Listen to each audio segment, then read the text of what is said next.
Step inside, walk this way, you and me, babe. Hey, hey. 2:09 p.m. here in the farm fields of Valparaiso, Indiana, Monday, August 26, 20 and the 24. Where does the time go? All right, checking in. So far, so good. Today, we're up $10,303.09.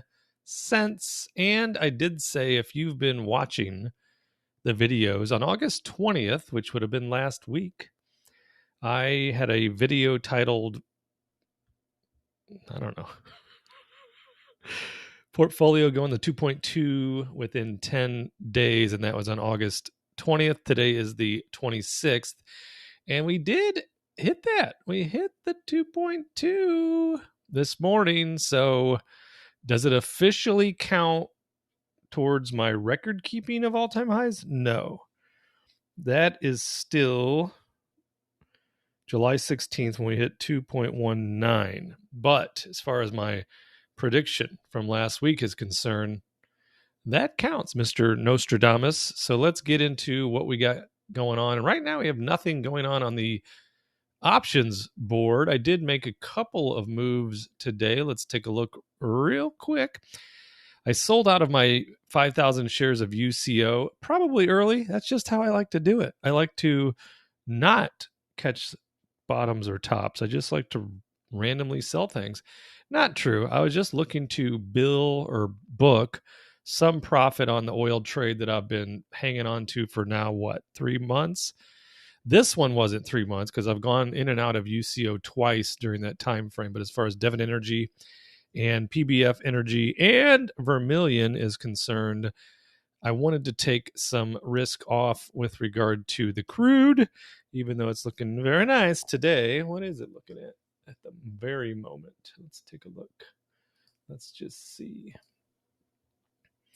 Crude at 77.38, so that is 77.39, up 3.42% today. So that's a good day to possibly pull some risk off. So in that trade particularly, I have my individual positions spreadsheet, and you can see this was the first tranche of the first round of UCO swing trades began on May 10th and ended on July 2nd for a total of 53 days.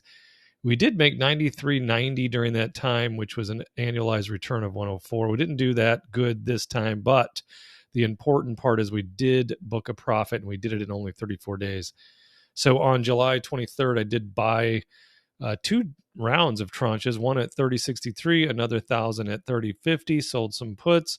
7.29 we bought, and this is the part that when you can look back in hindsight, you can say it was fun, but it's not fun in real time, and that is buying on the Chutes and Ladder down train, which is 1,000 shares at 29.75, 1,000 shares at 29.35, and then finally 1,000 more shares at 27.75. So we had $148,025 in the trade.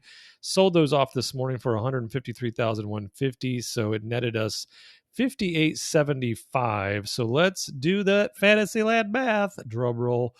Please, let's take the abacus out, put in the 58.75, and then divide it by that investment, divided of 148.25, divided by the number of days in the trade, which is 34, and then annualize it by multiplying by 365, equals 42.6%. So would we take that every day of the week and twice on Sunday? You dang Skippy. What did we say? 42.6? 42.6. 42.6% annualized return. Fantasyland return. That's the math I like. Let's bold that. Let's even mark it with a B and turn it green. So there's that. So we ended up putting $153,150 back into the coffers. So we will take that as well. And yeah, still making a comeback from the low of the day. So we went all the way from 2.201 all the way down to 2.177. I was reading a text from my lady friend. She's out in the pool, and I just informed her that the lawn guy just arrived. And I swear to you, it never fails. Now, again, I will say she does enjoy her pool time. So on a percentage basis, she probably has a higher chance of running into the lawn guy than most people would. But it has been to no fail. Maybe the last Mondays are typically his mow day, unless we get a ton of rain. So out of the last probably 6 Mondays, I'd say 5 of them she's been in the pool during that. And I don't know why that embarrasses her. One, Corey, our lawn guy, he's been our lawn guy for I don't know how long. He's a sweetheart, just the nicest guy in the world. Lives right up the road. We've done a lot of business with him and his family. And let's get back to the stock, shall we? You and your side stories. Well, that's how my buzzy brain works. Trying to ride Devon Energy back to some profit, or to some profit, because during this round, we have not been doing very well. So Devon, PBF, and Vermilion, still all gas facing us. So there's Vermilion, ticker VET, down 32.69 there. But the big one is the PBF, which is down 31,424. I may consider very soon just writing that one off and just getting out of it, and then book that loss to write off some of the gains that are on the books this year. Let's go to the charts. Let's go to the Bitcoin. I got some new graffiti on the board. There it is. So we held this 57 down here, made it up, and met our target of 65. And now where we stand is this, which is I have the red line in here, and you see it's starting to follow it.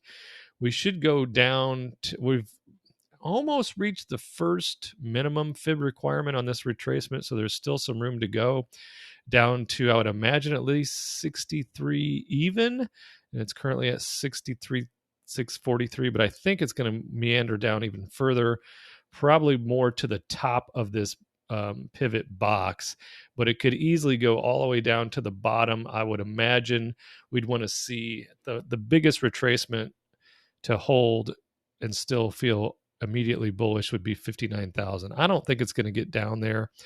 I really don't think it's going to get through 60, but we'll keep watching. And then once it turns, if it does indeed hold through here and then turns, which is what I see as the highest probability, then we're going to 67.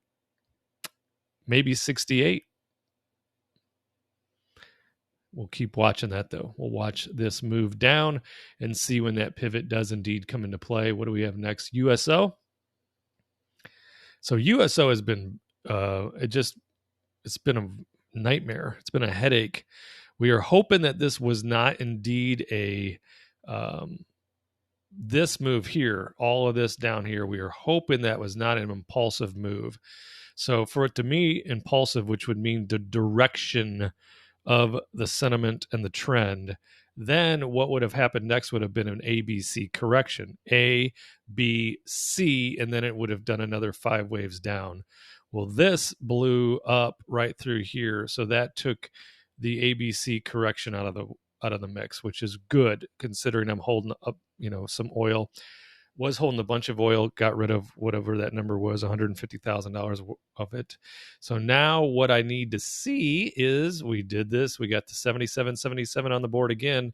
We are currently through that. We did take that out at this very moment, but we need to see 79 taken out next to continue bullish. So still feeling pretty decent about oil. Not great. Not as great as I feel about silver and gold. Let's take a look at silver because it's looking very nice. You remember all the graffiti along the way. We had the bullish support down here once we had Chinatown going on at 27.16. We held it 2 different attempts to breach that bottom there, and it did not, which then this move was like super bullish. And then we put this in even before it even came near this number. And you remember when I did that and we said hold 29 and pivot equals ultra bullish, and that's what has happened. And it's been looking just pretty sweet since then. So still very happy with silver. Let's take a look at gold.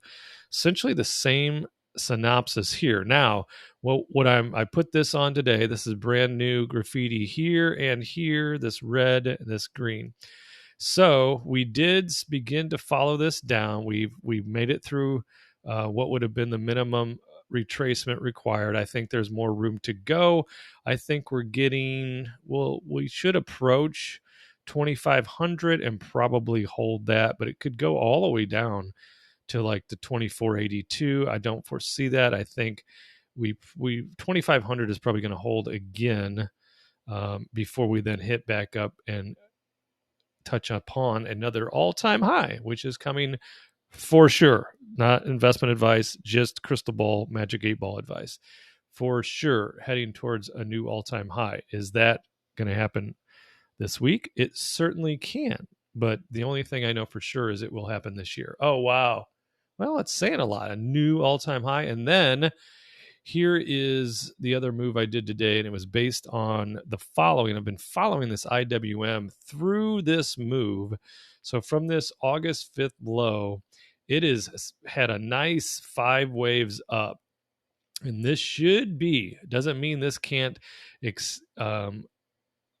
diagonal and then extend. That certainly can happen, but that would make my butt stink on the recent move that I just made today, and I'll look at that in just a moment. But I believe we have 5 waves up on the IWM, so which should mean we should have a corrective A, B, C. Okay, I don't think we got all the A we are looking for here. No, we didn't. So we need some more. We need a little more downside to call in an A. Then get a bounce and a B and then a C. So I did put on what I think is going to be a short-term trade. I've been in many short-term trades. That was the thesis that turned into long-term trades. But right now, what I did is I went ahead and went to the aggressive. Hold on one second.